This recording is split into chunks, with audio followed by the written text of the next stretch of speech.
Sanibonani guys, igama Nqobile ngiphathela amazivela omkhakha ngomhla ka-19 November. Guys, uMamZobe-ke uzama ngako konke okusemandleni akhe ukuthi abe yi-superhero kaNomkhosi.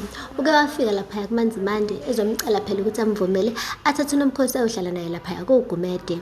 Kodwa-ke uDifa uyishaya indiva leyo ndaba, washo ukuthi yena usabhekene nomkhokha wakoMzobe, angeke futhi aphinde alwe nomkhokha oza noNomkhosi.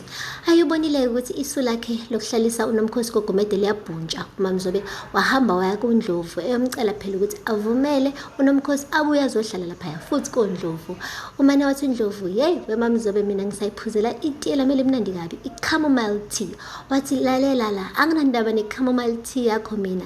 Ngithi wena buyisa uNomkhosi le ekhaya." Waba nonyaka buyena ukuthi umgxoshe uNomkhosi nendodana yakhe, futhi ngiyakusola ukuthi njengoba engakubona emehlweni ey'mpuphu kungenxa yakho. Wathi, "Hey uzungalinge nje mina ungibhece ngoba bendinyama ngingayidlanga, anginakwenza nje ngalutho ekutheni uNomkhosi abe impumputhe." Wathi makunjalo-ke mbuyise ezohlala le ekhaya. Ayi uNdlovu wamane nje wangajabulela neze lelo lisu likaMamZobe, phela wasebenza kanzima kabi uNdlovu ukugxosha uNomkhosi laphaya, waze wacela indodakazi yakhe uSibahle ukuthi imsuzele ebusuku, imkinye, ibhodle, ihonqe ukuze ahambe uNomkhosi. Manje futhi sebefuna ukuthi abuye futhi, hayi khona uNdlovu asoze ayenza leyo nto.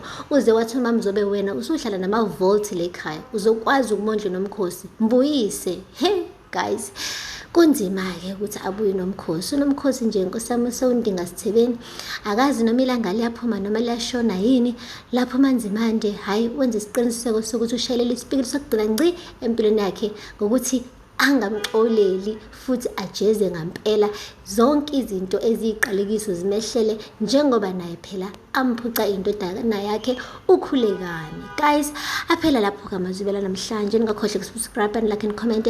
Until next time, bye. Sanibonani guys, igama Nqobile ngiphathela amazivela omkhakha ngomhla ka-19 November. Guys, uMamZobe-ke uzama ngako konke okusemandleni akhe ukuthi abe yi-superhero kaNomkhosi. Uke wafika laphaya kuManzimande ezomcela phela ukuthi amvumele athathe uNomkhosi ayohlala naye laphaya kuGumede. Kodwa-ke uDifa uyishaya indiva